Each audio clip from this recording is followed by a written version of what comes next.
3-0 with a better total QBR and more passing yards. So here's the question. What does it say that Wilson continues to beat Cam Newton? Skip Bayless. What it says to me is that Russell Wilson, 3 straight years at Carolina, has proven he's a more valuable quarterback than Cam Newton. Because 3 straight years in that same stadium, Russell Wilson has made the play to win that game. He has led his team on the drive in the 4th quarter, this time pretty late in the game, to win the game.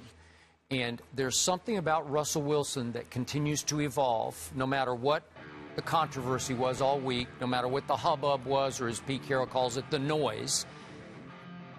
No matter how poorly or how below average that Russell Wilson might play for 3 quarters of a game, when it is time, there's nobody any more clutch than Russell Wilson.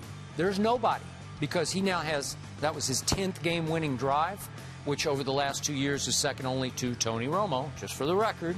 But once again, Cam couldn't make the plays that needed to be made to win the football game, because they had chances in the first half to be up 21-6. And Cam did throw one, what I thought should have been a touchdown pass. I don't know if you remember this one, to Kelvin Benjamin. Yes. Kid. But it was up above Richard Sherman, and it hit him in the hands, and it was a tough catch, but you have to catch that football. It was thrown hard, it was thrown high, but you rise up, you snatch it out of the air. That's what you do, and it was thrown in the perfect spot. And it should have been a touchdown. That's supposed to be a catch. That's a catch. That was a good throw, and it was right in one hand, both hands. Yeah, and it is on Richard Sherman, so the high degree of difficulty, and the kid went up and should have had it. He caught one later in the game down the middle that was just sensational over Earl Thomas and Richard Sherman. But my point is, Cam fumbled down in the red zone, and they just fumble and stumble in the red zone, and they wound up kicking field goals or coming away with no points, and you can't keep doing that. And then Russell Wilson said when he ducked in the huddle with 4:39 left, he couldn't help laughing. And I don't blame him for laughing, because he's like, wait a second, it's deja vu all over again. This is our 3rd straight year in the same stadium. We have a chance to go score. Well, they're 80 yards away. Not that easy against that defense. Exactly. And he goes 4 for 4 passing down the field. He runs twice for 21 yards, which are crucial. And then he throws the 23-yarder to the other Wilson, Luke Wilson, ball game. All right, our NFL, go ahead. No, that's fine. NFL analyst Eric Allen's still hanging out. Yeah. What does it say? I agree with you, Skip. And the reasons why is because Russell continues to develop from season to season, game to game, half to half. And you start off with one game plan, and you work on it all week, and you have your situational football. And on the other side, I think Cam is stuck with the game plan.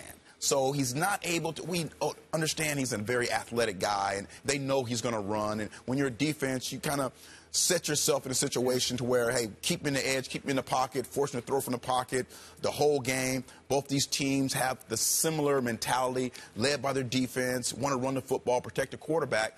But it just seems like over and over that Russell Wilson is able to take that next step after a poor series or after a 3-and-out. He's going to come back, and he never makes the same mistake twice. And that's the one thing that is glaring to me and to other young quarterbacks. They continue to make those same mistakes, and we keep waiting for them to make that next step of maturity, and Russell seems to be there. Russell seems to make the correct play. He's not going to force the ball. And I think he has really graduated mentally from, this young guy who we talked about his size and not being able to throw from the pocket and a running quarterback. He wins from the pocket. He will force himself to stay in the pocket at times. But when it comes down to that last drive, he's able to get out and run with his legs. I was watching the game and saying to myself, man, they're bottling him up. They're doing an outstanding job of rushing with disciplined lanes, and they're keeping him inside the pocket. And as soon as that rush broke down, he was able to get out and scramble and help his football team. He's not running to score touchdowns.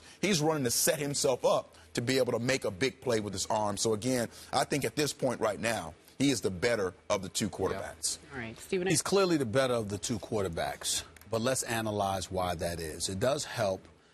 You want to make the argument that it helps Russell Wilson that he has Seattle's defense. But you look at Carolina, even though they struggled as of late, signature's been defense has been a signature for that franchise as well.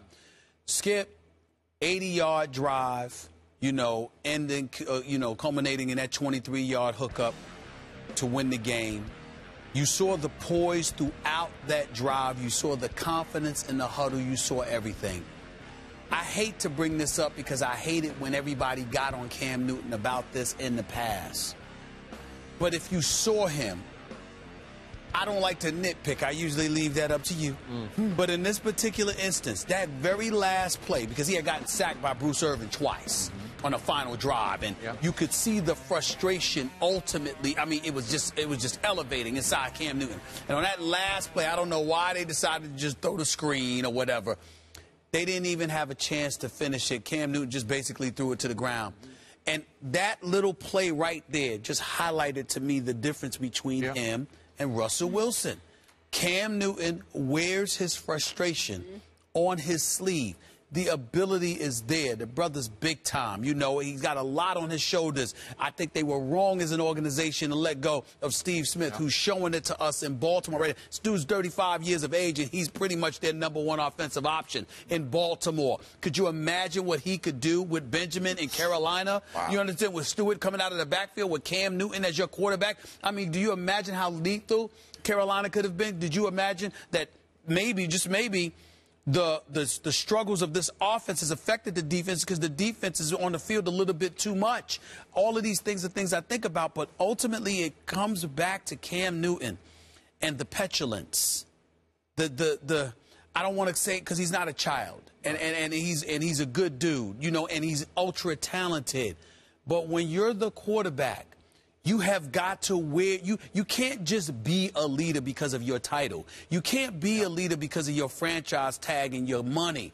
You got to wear leadership. It has to ooze from you. And I looked at Russell Wilson, Legion of Boom, Richard Sherman and all of these guys before they went out on the field after he throws that touchdown. He comes over to them, he's looking at Richard Sherman and let's do this. You see, I mean, I see Cam Newton. Even when they're successful, whether he's sitting on the bench or standing at the sideline, he's got the towel over his head. He's just watching. And Wilson is like, let's go. Let's go. Stephen A., you actually have, I do believe you have something there. I'm doing an E60 on Cam Newton. And we've entitled it The Maturation of Cam Newton. Wow. And it's airing in 2 weeks. And it literally is about him being an adult and coming into his own. Yeah, but it's about being an adult and coming into his own, right? I haven't gotten And we say, that's what I'm saying. That's what I'm saying. And as a player, you sense that. If you're a defender, you sense that that body language. And let's keep pressing them. Let's keep pressing them. Let's talk to them. Whatever we can do to keep that negative energy there, we're going to continue to do that. Quick story, I was playing in Chicago a long time ago, and Jim Harbaugh was a quarterback, had came in for Jim McMahon. And the linemen just didn't have that energy. As soon as Jim McMahon, who was broken up and shoulder back, as soon as he came to the huddle, it seemed like the linemen kind of, the shoulders rolled back, and the offense just had this great confidence because of his leadership. And that's kind of, sometimes the quarterback position, that's what it's about. Sometimes it really. Harbaugh wasn't a leader? Well, at that point, that was still a lot of guys from the '85 Bears, and they loved Jim. You asked that question. May I answer that? Yeah. Because I think about Jim Harbaugh when we talk about coaches who should have power over an organization, the Jets or whatever. But you know what, Skip, Eric, Kerry, when you're talking about a guy as exceptional as his resume is as a coach, when you are in an executive position, it's not just good to be leaders of men who got to go out there and perform for you. It's good to be leaders. When you're a leader of an organization, you have to also be inspirational. Yeah. And I don't know that about, you were talking about, you got Jim McMahon. Well, you know, he comes up in there. If you're a guy that just marches to your own beat and you're just a little bit different, do you rally the troops? And sometimes I find myself wondering about that with Cam Newton now because they believe in him, and when things are great, it's great. But when they down, are they going to look to you or look away from you because they're afraid to look at what they see what they may see? Everyone can feel that. Yeah, it's demoralizing. You can strip it. And on the same point, just to be fair to Russell Wilson, remember now he's lost Percy Harvin and Golden Tate, and they're down to a couple of guys I've never even heard of before. But not only that, Skip, and he's got a smile on his face, and he's like this. We'll figure it out. Next man up. We'll figure it out. Next man up. Cuzzo, we got to send you off. I hate it. No. Man. I know. It was a But good it's all time. good. I'll I be know. back. Okay, so that was a grab of a jersey and a throw down. Just throw down. Okay. With 2 penalties. Was that a vampire? It still shouldn't have been called. Yes. But that shouldn't have been called. Flopping flag. If you weren't a cornerback, you wouldn't be saying that. Flopping Right. flag. Right You here. would not if you were not a cornerback. You would not. I was you a would running not. back in high school. All so right. High school. A long time ago. Long time ago. Long time Eric Allen, ago.